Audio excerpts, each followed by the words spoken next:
I'm Bruna Ventura, and we're here at the 2023 BRASCRS meeting in São Paulo, and I'm going to have the pleasure of interviewing Dr. Mitchell Weikert from Baylor in Houston, who was one of my bosses at my fellowship there, and a great surgeon, a great researcher, someone that takes everything meticulously until he finds the answer. Mitch, thank you so much for being here with us this year.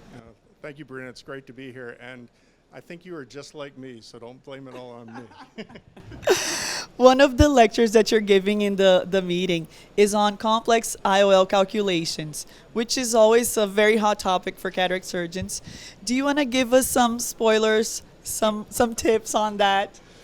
Sure. So I'm focusing on 4 common yet complex situations. On average, we do really well with IOL calculations, but we can hit some snags, especially in cases of long eyes, short eyes, eyes with keratoconus, and then eyes that have had prior corneal refractive surgery.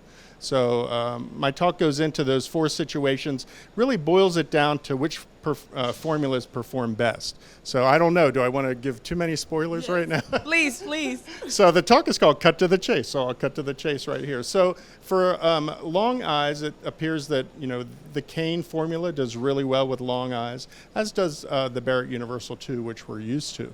When we're talking about post-refractive eyes, the Barrett TrueK TK, which is embedded in the IOLmaster 700 biometer, works very well, and it is certainly not inferior to, but probably somewhat superior to the formulas on the BRASCRS calculator, so it eliminates the needs for transcription and the possible errors that could go in with that.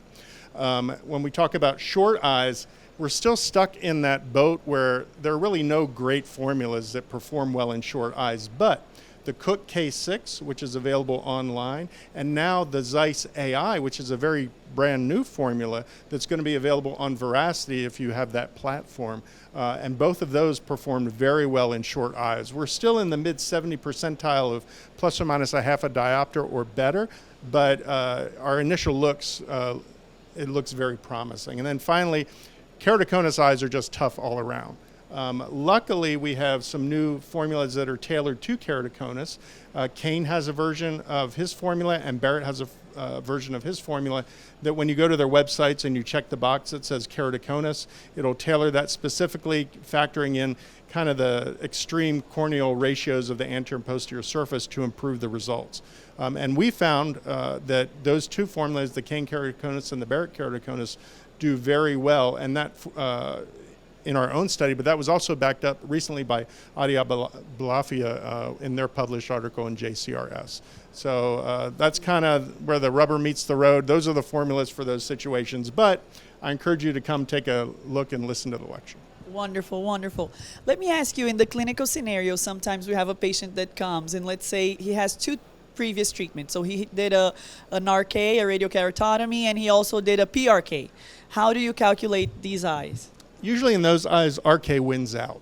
So the effect of RK is much more dominant over any refractive treatment that they've had after that. But again, all these cases, especially RK, you have to go in counseling the patient, letting them know that they've got a higher risk of uncertainty with the IOL calculations. We tell our RK patients, you have a 10 to 20% chance that you may need an IOL exchange just because the formulas kind of underperform in your eyes.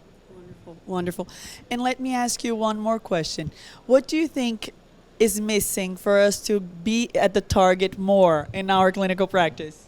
We're very meticulous, you're very meticulous, but still we don't get it all the time. And I think we're a little bit limited by several things. One is the measurement of the cornea is very challenging, very hard to do. And then a lot of the formulas that we have make a lot of assumptions about the eye. They're built with models that assume the cornea is spherical. It limits each refractive surface to a single infinitesimally thin refractive surface, so it doesn't apply thicknesses to the surface.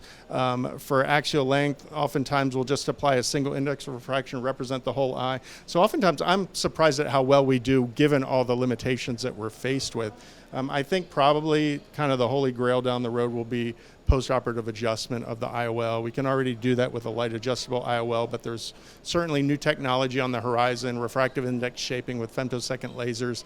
That's still very early in development, but I'm hoping that will pay off down the road to allow us to make those fine adjustments after the lens has already been implanted in the eye. Wonderful. Thank you so much for being here at the meeting with us and for the interview, Weikert. Oh, thank you. It's great to visit Brazil.